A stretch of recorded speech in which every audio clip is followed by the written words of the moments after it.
Complete the sentence എന്നാണ് നമ്മുടെ rapid സെഷന്റെ പേര്. കുട്ടിക്കാലത്ത് ഞാൻ കുട്ടിയായിരുന്നു.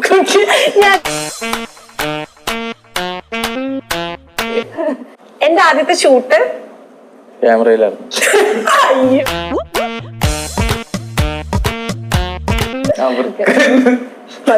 ചോദിച്ചു എന്തെങ്കിലും വ്യത്യാസമുള്ള എന്റെ കയ്യിൽ ഇപ്പോൾ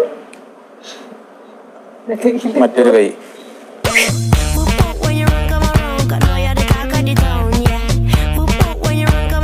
പറയൂ.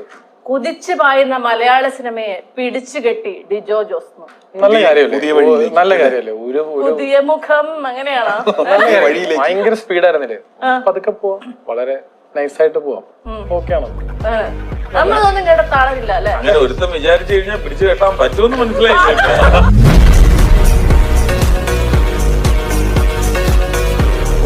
അതില് ഒരു എക്സ്പ്രഷൻ ചേഞ്ച് ഉണ്ടല്ലോ, ബാക്കി എല്ലാവരുടെയും വേറെ ടൈപ്പ് എക്സ്പ്രഷനും ഭാവനയുടെ മാത്രം വേറൊരു ടൈപ്പ് എക്സ്പ്രഷനും. Why is that?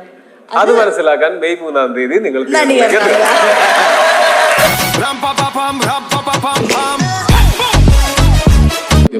എന്നെ ഓർമ്മയുണ്ടോ? ആ കണ്ണട ഇല്ല, കണ്ണട വെച്ചിട്ടായിരുന്നു ഞാൻ അന്ന് വന്നത്. എന്താ ഓർമ്മയില്ല.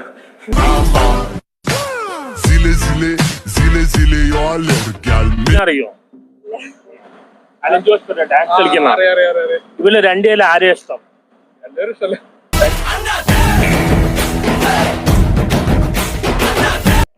ഇപ്പൊ നിങ്ങളൊക്കെ കോളേജ് പഠിക്കുന്ന സമയത്ത് ചിലപ്പോൾ വിചാരിച്ചിട്ടുണ്ടാവില്ല നമ്മൾ സിനിമ നടിയാവും, സിനിമ നടനാവുന്നൊക്കെ. ആ സമയത്ത് ചിലപ്പോൾ നമ്മൾക്ക് ആ സമയത്ത് ക്രഷ് തോന്നിയ ഒരാളോട് പോയില്ല ഒരു ഇഷ്ടമൊക്കെ പറഞ്ഞിട്ടുണ്ടാവും, നൈസായിട്ട് അവർ റിജക്ട് ചെയ്ത് പോയിട്ടുണ്ടാവും. ഇപ്പൊ ആള് അല്ലെങ്കിൽ ഒരു മെസ്സേജ് അയക്കുക അല്ലെങ്കിൽ ഇപ്പൊ ആളോട് എന്തെങ്കിലും പറയാനുണ്ടെങ്കിൽ എന്തായിരിക്കും പറയുന്നത്? ഞാൻ സ്കൂളിൽ പഠിക്കുമ്പോൾ റിജക്ട് ചെയ്തിട്ട് പോയിട്ടുണ്ടായിരുന്നു.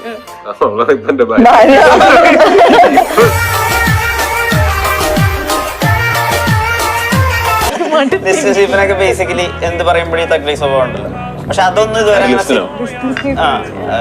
അതൊന്നും അങ്ങനെ സിനിമകളിൽ അധികം ഉപയോഗിച്ച് കണ്ടിട്ടില്ലല്ലോ. അതല്ല, നിഖില ഉപയോഗിച്ച് കണ്ടിട്ടില്ലല്ലോ. അത് ഗുരുവായൂരമ്പല നടയിൽ യൂസ് ചെയ്യും. ഇല്ല.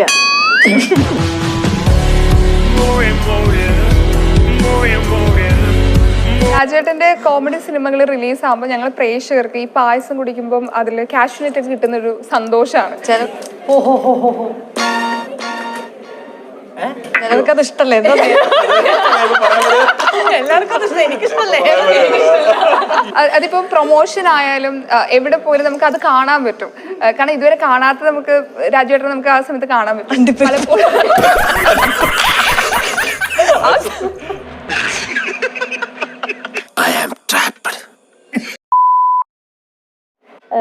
പൃഥ്വിരാജ് ഇപ്പോൾ ആദ്യം ചെയ്ത സിനിമ ലൂസിഫർ പോലൊരു സ്വഭാവമേ അല്ല ബ്രോ ഡാഡിക്ക്. അതേ സ്വഭാവമല്ല ഇനിയിപ്പോ ലൂസിഫറിന്റെ തന്നെ ഭാഗമായി വരുന്ന എമ്പുരാനും. അതെങ്ങനെ അറിയാം? സുഭാഷേട്ടൻ അമ്മ പറഞ്ഞു, ഞാൻ അവനോട് ചോദിച്ചു വല്ല ലവ് ഉണ്ടെങ്കിലും പറ, ഞാൻ കെട്ടിച്ചു തരാം, എന്നിട്ട് പോലും വേണ്ട. എന്താ ഏട്ടാ കല്യാണം കഴിക്കാൻ നിൽക്കുന്നത്? അതായത് ഒരു പ്രണയ നൈരാശ്യം ഐശ്വര്യ മറ്റേ ബച്ചനെ കിട്ടില്ല.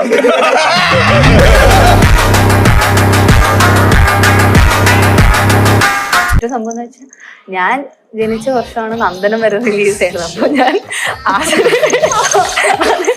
ഫസ്റ്റ് ടൈമാണ് ഞാൻ അയ്യൂരിന്റെ കൂടെ അഭിനയിക്കുന്നത്. അപ്പൊ ഞാൻ ഭയങ്കര എക്സൈറ്റഡ് ആണ്.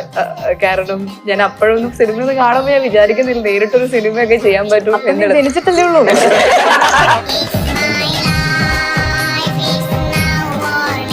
ആക്ഷൻ ചെയ്യുന്നുണ്ട്. ആക്ഷൻ ഒന്നുമില്ല, ആക്ഷൻ ഒക്കെ മമ്മൂക്ക മാത്രം. അല്ല, അഞ്ജനക്ക് ആക്ച്വലി അങ്ങനത്തെ എന്തെങ്കിലും എന്തൊക്കെ ക്യാരക്ടേഴ്സ് ചെയ്യണമെന്ന് ആഗ്രഹം ഉണ്ടായിരുന്നത്? ഇപ്പൊ ഒരു പാവൻകുട്ടിന്റെ ഒരു ക്യാരക്ടർ വരുന്നു, ഒരു ഇടി ക്യാരക്ടർ വരുന്നു. ഇതിനകത്ത് ഏതായിരിക്കും സെലക്ട് ചെയ്യാം? ക്യാരക്ടറുള്ള പാവൻകുട്ടി.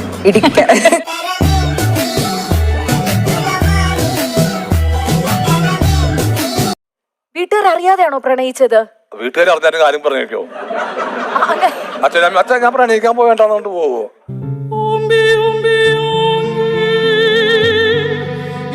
ലിപ് ലോക്കിന്റെ ഒരു സീൻ വന്ന സലിമേട്ട ചെയ്യുമായിരുന്നു. അത് ആഗ്രഹമല്ല, അതിപ്പോഴും റെഡിയാണ്. സാധാരണ ലിപ് ലോക്കിന്റെ കാര്യം പറയുമ്പോൾ എല്ലാവരും പറയല്ലേ, കഥാപരമായിട്ട് ആ സിനിമയ്ക്ക് ആവശ്യമുണ്ടെങ്കിൽ. എന്നാൽ സലീം അങ്ങനെയല്ല, എടുത്തു വെക്കാം, വേണ്ടെങ്കിൽ കട്ട് ചെയ്ത് കളയാം. മലയാള ഫിലിമിൽ ഒരു ഡയലോഗ് ഉണ്ട്, അവന്റെ ഇടി എന്ന് പറഞ്ഞാൽ ഒരു 1.5 കിൻഡല് വരും. ടർബോ ജോസിന്റെ ഇടിക്ക് എത്ര കിഞ്ചിലുണ്ടാവും?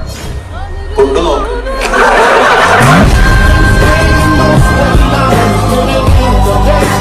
മാസാണെന്ന് ഞങ്ങൾ പറഞ്ഞ മമ്മൂക്ക പറയും മാസ് അല്ല എന്ന് പറയും, മമ്മൂക്ക ക്ലാസ് അല്ല എന്ന് പറയും. ഞങ്ങൾ ഏത് രീതിക്കാണ്? ഞങ്ങൾ മൊത്തം ഏറ്റെടുക്കാൻ തീരുമാനിക്കുകയാണ്. തീർന്നില്ല പ്രശ്നം. ഏറ്റെടുക്കുക. ഞാൻ നിങ്ങൾ ഏറ്റെടുത്തു കഴിഞ്ഞാൽ എനിക്ക് സമാധാനമായി. നിങ്ങൾ ഏറ്റെടുത്തിരിക്കുന്നു അറിഞ്ഞെങ്കിൽ വളരെ സന്തോഷം. നോക്കുക.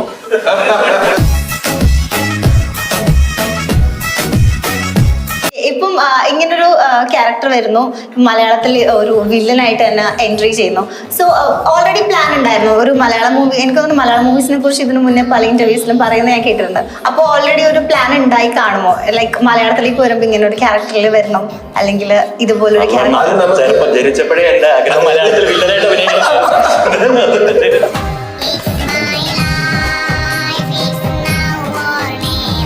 ചേച്ചി എന്തെങ്കിലും ചെയ്യണ്ടെന്ന് പറയാണ്, രാവിലെ പറയാണ്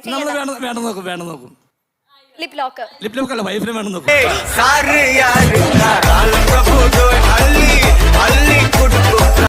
എങ്ങനെ ആക്സസ് ചെയ്യാൻ പറ്റുമെന്ന് ആർക്കും അറിയാത്ത ഒരു ഫീൽഡായിരുന്നു. ഇന്നിപ്പോ കണ്ടില്ലേ, ഇപ്പൊ ഇൻസ്റ്റഗ്രാം റീൽസ് ചെയ്തു, ഇയാൾക്ക് കഴിവുണ്ടെന്ന് ഒരാൾക്ക് ഡയറക്ടർക്ക് തോന്നി, വിളിച്ചു, ഒരു സിനിമയിൽ അഭിനയിച്ചു, ശരിക്കും കഴിവുണ്ടായിരുന്നു. And now he is a bona fide name in the industry. അപ്പൊ അത് പടം എഴുതിക്കൊണ്ടിരിക്കുക. ഡെഫിനറ്റ്ലി പ്രൊഡ്യൂസ് ചെയ്യുന്നു, എഴുതണം, പ്രൊഡ്യൂസ് ചെയ്യണം, അതൊക്കെ അങ്ങനെയൊക്കെ അനുഭവിക്കണം.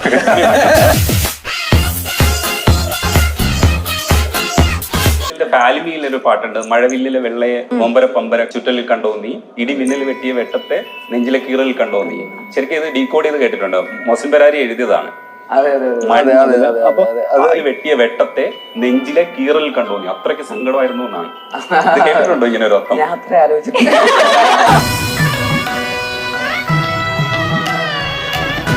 സിനിമയിൽ ലഹരി കണ്ടുകൊണ്ട് നാട്ടുകാരെ അല്ലെങ്കിൽ കുട്ടികളൊക്കെ അത് ചെയ്യുക എന്നുള്ളതൊന്നും പറയാൻ പറ്റില്ലല്ലോ നമുക്ക്. പിന്നെ ലഹരിയുടെ കാര്യത്തിൽ ഞാനത് പറഞ്ഞോട്ടെ. ഇപ്പം ആവേശം എന്ന പടത്തിൽ രംഗണ്ണ ഗാങ്സ്റ്ററാണ്, ബാംഗ്ലൂരിലുള്ള ഒരാളാണ്. അപ്പോൾ പുള്ളി പിന്നെ എന്താ ധ്യാനം കൂടാൻ പോകണോ? പുള്ളി ബാറിലല്ലാതെ പിന്നെ പുള്ളി എവിടെ പോകേണ്ടത്?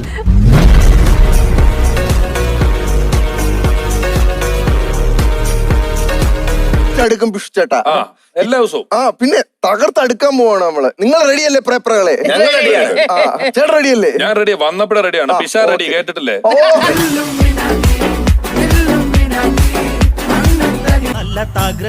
നിനക്ക് എന്തിനാ എന്തെന്നാ തിക്കുണ്ടതി പെച്ചുണ്ടതി എറുണ്ടതി ഒരു കാര്യമായിട്ട് എന്തോ പറ്റി കേട്ടാ. ശരിയാടാ, നാളെ അടുത്ത തുടങ്ങി. എന്ത് കഷ്ടോടാ. നിനക്ക് എന്താണ് അറിയാത്ത? നീ കാര്യം പറയാദ്യം. നിങ്ങൾക്കല്ലേ ഒന്നും അറിയാത്ത? ഞാൻ എത്ര നേരം കൊണ്ട് ഈ സാധനം കാണിക്കാൻ ചോദിച്ചുകൂടെ നിനക്ക്? എവിടുന്ന് മേടിച്ചെന്ന്? അതിനാണ് 2 ദിവസം കൊണ്ട് ഈ പാശം പറഞ്ഞ് കാണിക്കുന്നത്. എവിടുന്ന് മേടിച്ചു? അല്ലെ ഇത് ഞാൻ പെട്ടിക്കടയിൽ നിന്ന് മേടിച്ചേ. അവിടേക്ക് ഇപ്പൊ മുറുക്കാതെ ചെരുപ്പാണ് കൊടുക്കുന്നത്.